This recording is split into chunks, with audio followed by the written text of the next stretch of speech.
স্বাগত ডিবিসি সংবাদে আপনাদের সাথে আছি সোনিয়া আফরিন ঈশিতা। সাম্প্রতিক সময়ে নারীর প্রতি সহিংসতার ঘটনা গভীর উদ্বেগজনক বলে মন্তব্য করেছেন প্রধান উপদেষ্টা ডক্টর মোহাম্মদ ইউনূস।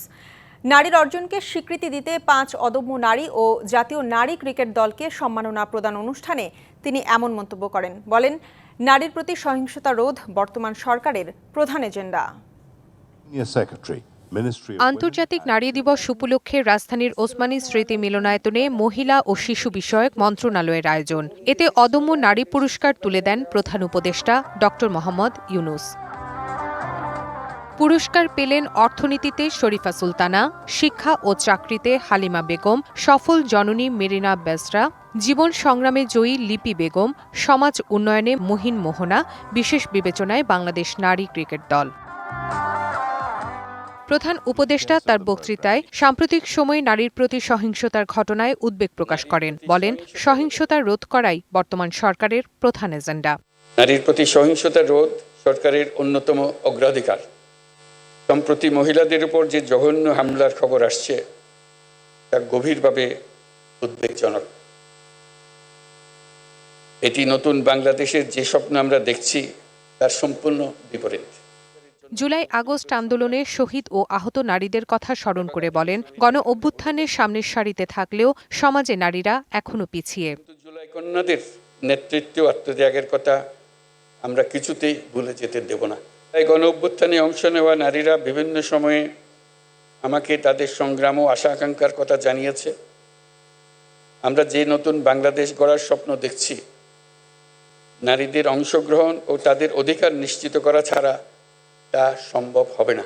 বলেন, পতিত স্বৈরাচার দেশকে অস্থিতিশীল করার চেষ্টায় লিপ্ত, তাই সবাইকে সচেতন থাকার পরামর্শ তার।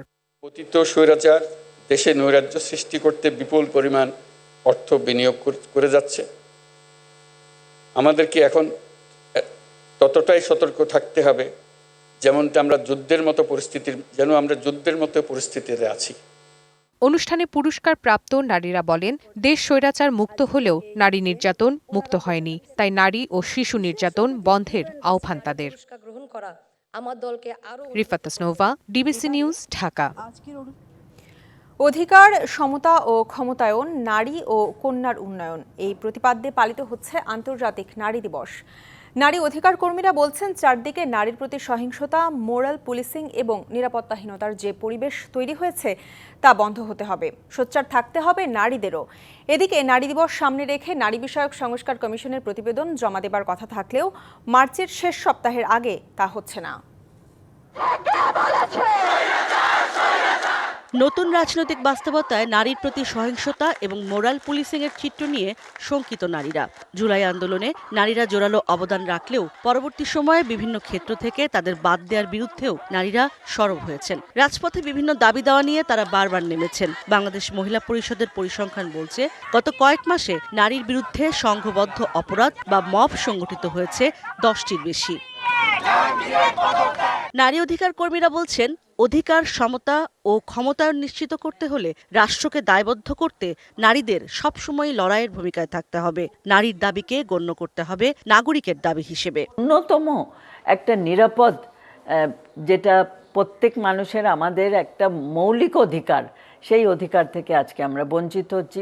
আমি মনে করি ভয় পেলে চলবে না, আমাদের সোচ্চার থাকতে হবে, আমাদের প্রতিবাদ করতে হবে এবং আমাদের প্রতিবাদের জায়গা আরও প্রসার করতে হবে। যে পরিস্থিতির মধ্যে আছে, আমাদের মনে হচ্ছে যে রাষ্ট্র নিজেকে পরিষ্কার করতে পারছে না। সে আসলে নারীর জন্য কি অবস্থান, তার ভয়েস কি, আমাদের লড়াইটা চালু রাখতে হবে। দল মত সব নির্বিশেষে নারী পুরুষ, যারা আমরা নারী পুরুষের সম অধিকারে বিশ্বাসী, তাদেরকে একসাথে কাজ করতে হবে। নারী বিষয়ক সংস্কার কমিশনের এ সপ্তাহেই প্রতিবেদন জমা দেওয়ার কথা থাকলেও তা দিতে পারেনি।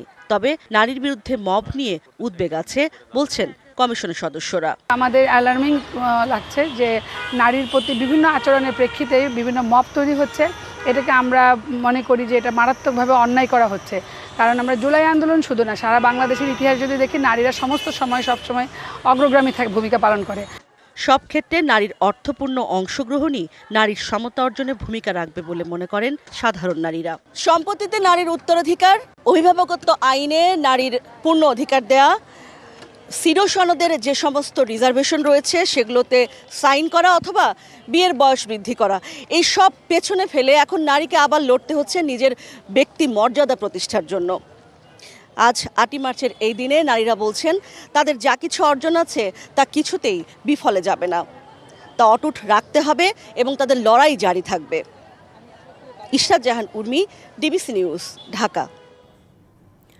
সারা দেশে নারী হেনস্থার ঘটনায় উদ্বেগ প্রকাশ করে এসব ঘটনায় উগ্রবাদী গোষ্ঠীর মদদ থাকতে পারে বলে আশঙ্কা প্রকাশ করেছেন বিএনপির সিনিয়র যুগ্ম মহাসচিব রুহুল কবির রিজভী। এদিকে বিএনপির স্থায়ী কমিটির সদস্য ইকবাল হাসান মাহমুদ টুকু বলেছেন, কোনো দল হুমকি ধামকি দিলে বসে থাকবে না বিএনপি। তিনি আরও বলেন, অন্তর্বর্তীকালীন সরকারের দ্রুত নির্বাচনের পথে হাঁটা উচিত। শনিবার সকালে রাজধানীর নয়াপল্টনে বিএনপির সংবাদ সম্মেলন। এতে উপস্থিত হন দলের বিভিন্ন পর্যায়ের নেতাকর্মীরা। সংবাদ সম্মেলনে রুহুল কবির রিজভী বলেন, বহির্বিশ্বে বাংলাদেশকে অতি রক্ষণশীল দেশ হিসেবে পরিচিত করার গভীর ষড়যন্ত্র চলছে। রাস্তাঘাট, শিক্ষা প্রতিষ্ঠান সহ বিভিন্ন স্থানে ছাত্রী, নারী শ্রমিক সহ বিভিন্ন পেশার নারীদের ইভটিজিং, শ্লীলতাহানি এবং হেনস্থা করা হচ্ছে। ধর্ষণ ও নির্যাতন করে নারীদেরকে হত্যা করা হচ্ছে। রাজনৈতিক দল হিসাবে বাংলাদেশ জাতীয়তাবাদী দল বিএনপির পক্ষ থেকে আমরা ধারাবাহিকভাবে ঘটে চলা এই প্রতিটি ঘটনার তীব্র নিন্দা জানাই এবং দোষীদের যথাযথ শাস্তি দাবি করছি। পরে আন্তর্জাতিক নারী দিবস উপলক্ষে বাংলাদেশ জাতীয়তাবাদী মহিলা দলের উদ্যোগে বর্ণাঢ্য র্যালি অনুষ্ঠিত হয়। এতে অংশ নেন দলের স্থায়ী কমিটির সদস্য সেলিমা রহমান। তিনি বলেন, মব জাস্টিস ও নারী নির্যাতন নিয়ন্ত্রণ না করা গেলে গণ অভ্যুত্থানের আকাঙ্ক্ষা পূরণ হবে না। কেন এখনো নারী ধর্ষণ হচ্ছে, বাসে ধর্ষণ হচ্ছে, পথে ঘাটে নারীকে নির্যাতন, নারীকে হেনস্থা করা হচ্ছে। মাগুরার কাহিনী দেখেন, কিসের মব জাস্টিস? আপনার মিডিয়াতে জানিয়ে মাইকিং করে কোন মব জাস্টিস, কারা এটা করছে? সরকার কেন চুপচাপ? সরকার কেন কথা বলছে না? এদিকে জাতীয় প্রেস ক্লাবে বিএনপির ভারপ্রাপ্ত চেয়ারম্যান তারেক রহমানের কারাবন্দী দিবস উপলক্ষে আলোচনা সভা অনুষ্ঠিত হয়। এতে স্থায়ী কমিটির আরেক সদস্য ইকবাল হাসান মাহমুদ টুকু বলেন, কোনো দল হুমকি ধামকি দিলে বসে থাকবে না বিএনপি। তার দলের আমরা নেতাকর্মীরা আমরা মনে করি যে দল করেছে ভালো কথা, কিন্তু দল করে যদি হুমকি ধামকি দাও, এটা না হলে এটা হবে না, ওটা না হলে ওটা হবে না, তাহলে যে আমরা যে এতদিন দল করে এত বড় একটা দল তৈরি করেছি, তাহলে কি আমরা চুপ করে বসে থাকবো? ইভেন বাদ দিয়ে চলবে না, তারেক রহমান দেশে আসবে। অনুষ্ঠানে শহীদ প্রেসিডেন্ট জিয়াউর রহমানের দল গঠনের সাথে বর্তমান সময়ের দল গঠনের তুলনা করা ভুল হবে বলেও মন্তব্য করেন তিনি। জনগণ, মেহের মনি, ডিবিসি নিউজ, ঢাকা। মবের নামে কেউ আইন হাতে তুলে নিলে কঠোর ব্যবস্থার হুঁশিয়ারি দিয়েছেন ডিএমপি কমিশনার। তিনি বলেন, কারো বাসা বাড়িতে অভিযানের বৈধতা নেই সাধারণ জনতার। শনিবার ডিএমপির মিডিয়া সেন্টারে আয়োজিত ব্রিফিংয়ে ডিএমপি কমিশনার জানান, রাজধানীর বনশ্রীতে স্বর্ণ ব্যবসায়ীকে গুলি করে স্বর্ণ ডাকাতির চাঞ্চল্যকর ঘটনায় 6 জনকে গ্রেপ্তার করেছে ডিবি পুলিশ। লুণ্ঠিত স্বর্ণালংকার ও অবৈধ অস্ত্র উদ্ধার করা হয়েছে। ঈদে বাড়ি যাওয়ার সময় নগরবাসীকে নিরাপত্তা ব্যবস্থা নিজ দায়িত্বে করে যাওয়ার অনুরোধ করেন ডিএমপি কমিশনার। মার্কেটের যে নিরাপত্তা কর্মী থাকবে তাদের অক্সিলারি ফোর্স হিসেবে নিয়োগ দেওয়া হচ্ছে, তাদের গ্রেপ্তারের ক্ষমতা দেওয়া হবে বলেও জানান তিনি। এক প্রশ্নে ডিএমপি কমিশনার জানান, হিজবুত তাহরির এখন পর্যন্ত 22 জনকে গ্রেপ্তার করা হয়েছে। বনশ্রীতে একজন স্বর্ণ ব্যবসায়ী, ওনার বাড়ির সামনে একটি সশস্ত্র ডাকাতি হয়। এই ঘটনায় 7 জন জড়িত ছিল, তার মধ্যে আমরা 6 জনকে গ্রেপ্তার করতে সক্ষম হই এবং ঘটনায় ব্যবহৃত অস্ত্রটিও আমরা উদ্ধার করি। অপরাজনীতির সংস্কৃতি থেকে বেরিয়ে জাহাঙ্গীরনগর বিশ্ববিদ্যালয়ে শিক্ষার্থী বান্ধব সুস্থ ধারার রাজনীতি চান শিক্ষার্থীরা। ছাত্র সংগঠনগুলোর দাবি, ক্যাম্পাসে রাজনীতির সুষ্ঠু পরিবেশ আছে। প্রশাসনের ঘোষিত সময়েই কেন্দ্রীয় ছাত্র সংসদ ও হল সংসদ নির্বাচনের প্রত্যাশা তাদের। ছাত্রদল চায় সবার সাথে শান্তিপূর্ণ সহাবস্থান, আর ছাত্র শিবিরের দাবি সহিংসতার রাজনীতি সংস্কারের। জুলাই আন্দোলনে আওয়ামী লীগ সরকারের পতনের পর ছাত্রলীগ মুক্ত জাহাঙ্গীরনগর বিশ্ববিদ্যালয়ে কার্যক্রম চালিয়ে যাচ্ছে অন্যান্য ছাত্র সংগঠন। শুরুতে তাদের সক্রিয়তা নিয়ে প্রশ্ন থাকলেও এখন সুস্থ ধারার রাজনীতি চর্চার পরিবেশের আশা দেখছেন সাধারণ শিক্ষার্থীরা।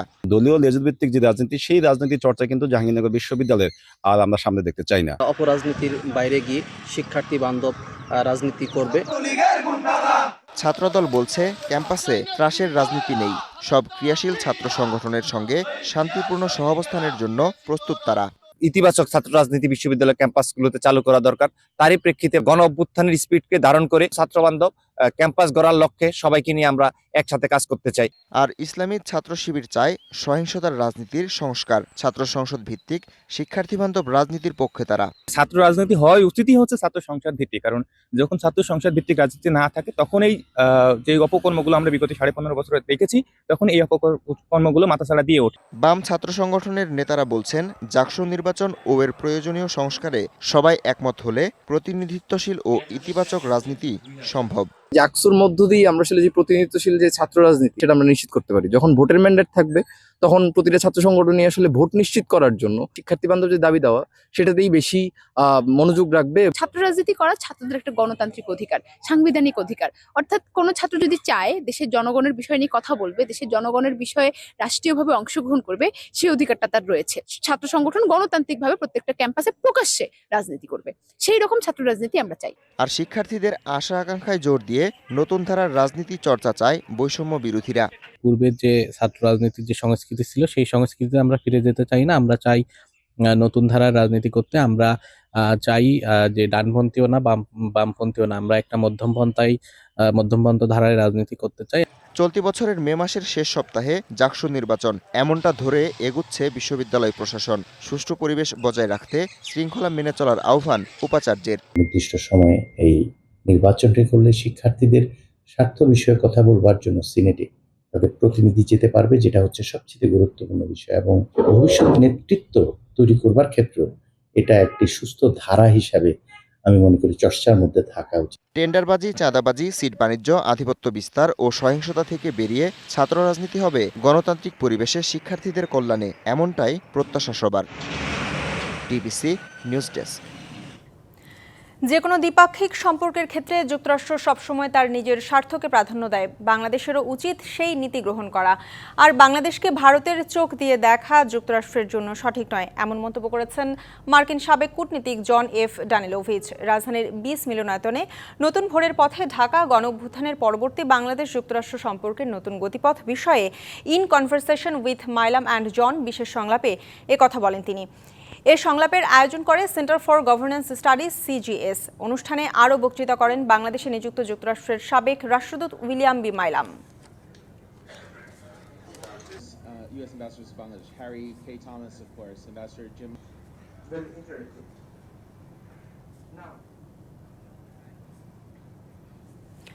মাগুরায় ধর্ষণের শিকার শিশুর শারীরিক অবস্থার খোঁজখবর নিতে ঢাকা মেডিকেল কলেজ হাসপাতালে গেছেন সেলিমা রহমানের নেতৃত্বে বিএনপির একটি প্রতিনিধি দল। এবং মাগুরায় ধর্ষণের শিকার শিশুর শারীরিক অবস্থার খোঁজখবর নিতে ঢাকা মেডিকেল কলেজ হাসপাতালে গেছেন স্বাস্থ্য উপদেষ্টা নূরজাহান বেগম। আমরা সরাসরি চলে যাচ্ছি সেখানে। পাল্টে দেব মনে হয় আপনাদের? মনে হয় আমি পারবো? থামুন আপনি। বাচ্চার অবস্থা কি মনে করেন আপনি? কি মনে করেন বাচ্চাটার অবস্থা কি? বাচ্চাটা জীবন নিয়ে লড়ছে, ডাক্তাররা জানে না তাকে বাঁচাতে পারবে কি পারবে না।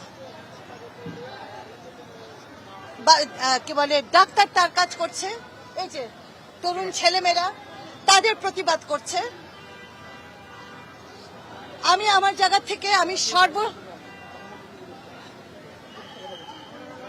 আমি আমার সর্বোচ্চ চেষ্টা করব যেন হোম এবং আইন এই দুটো জায়গা থেকে এই বাচ্চাটা সম্পূর্ণ এবং দ্রুতভাবে বিচার পায়। প্রথম কথা, আপনারা সবাই দোয়া করেন বাচ্চাটা যেন বাঁচে, ডাক্তাররা চেষ্টা করছে। দ্বিতীয় কথা হচ্ছে আমরা যেন এই আপনাদের সাংবাদিকদেরও দায় আছে, আপনারা দয়া করে আল্লাহর ওয়াস্তে দোষীদের কোনোভাবে জায়েজ করবেন না।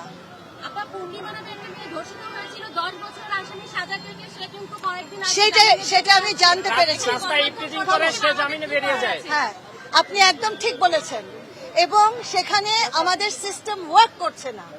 আমাদের সিস্টেম, আপনারা এটাও জানেন যে যুগ যুগ ধরে মেয়েদের এই ক্রাইসিস। আমি তো আজকে থেকে এটা নিয়ে কাজ করছি না, আপনারা তো জানেন। এবং এই 35 বছরে আমি দেখেছি যে বারবার এই ঘটনাগুলো ঘটে। কোন প্রভাবশালীর টেলিফোন আসে, কোন কি বলবো, আমার বলার কিছু নেই, কিন্তু এটা হতে দেওয়া যাবে না। এই কেসটা is a clear cut case. এখানে এভিডেন্স আছে, ঘটনার প্রমাণ আছে, এবং এটাকে কিছুতেই আমরা হাতছাড়া হতে দেব না। এবং প্রথম কথা হচ্ছে যে আইনের আওতায় আনতে হবে, এবং তাদেরকে অ্যারেস্ট করা হয়েছে, কোনোভাবেই যেন তারা ছাড়া না পায়, সেটা আমিও নজরদারি রাখবো, আপনাদেরকেও বলবো নজরদারি রাখতে। রমজানের সাপ্তাহিক ছুটির দিনে রাজধানীর শপিং মল মার্কেটে এখন ক্রেতাদের উপচে পড়া ভিড়। এদিকে ঈদ যত এগিয়ে আসছে, জমজমাট হয়ে উঠছে ইমিটেশন জুয়েলারির ব্যবসা।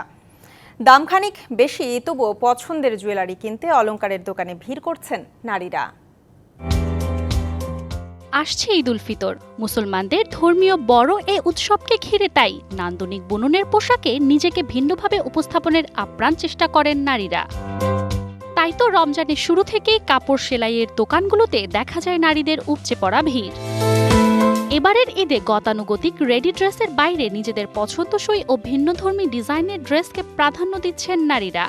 রেডিমেড কাপড় দেখবেন যে এদিক দিয়ে ফেটে গেছে, ওই দিক দিয়ে ছিঁড়ে গেছে, কাপড়ের সেলাই খুলে গেছে। বানানো ড্রেসটা যেটা সত্য কথা, এটা এদের কাজটা ভালো হয়, সেলাইটা ভালো হয়। ঈদ উপলক্ষে সবাই একটু ইউনিকই থাকতে চায়। তবে দিনে দিনে রেডিমেড ড্রেসের চাহিদা বাড়ায় কমতে শুরু করেছে ট্রেইলারিং এর চাহিদা।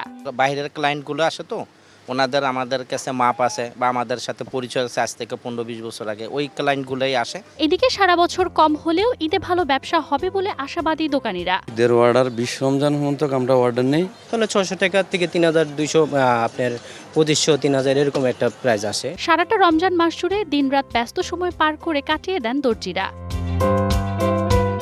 Manjuma Afroz Nilima, DBC news, Dhaka. জমে উঠতে শুরু করেছে রাজধানীর অভিজাত এলাকা গুলশান বনানীর ইফতার বাজারগুলো। মুখরোচক খাবারের লোভনীয় স্বাদ এবং খাবারের টেবিলে ভিন্নতা আনতেই এসব ইফতার সামগ্রী কিনছেন ক্রেতারা। দাম গতানুগতিক হলেও বিক্রি ভালো হচ্ছে বলে জানান বিক্রেতারা। রমজানের শুরুর প্রথম শুক্রবারে দুপুরেই জমজমাট ছিল রাজধানীর অভিজাত এলাকা গুলশান বনানীর বিভিন্ন রেস্তোরাঁর ইফতার বাজার। বাহারি মুখরোচক ইফতার সামগ্রীতে সাজানো স্টলগুলো।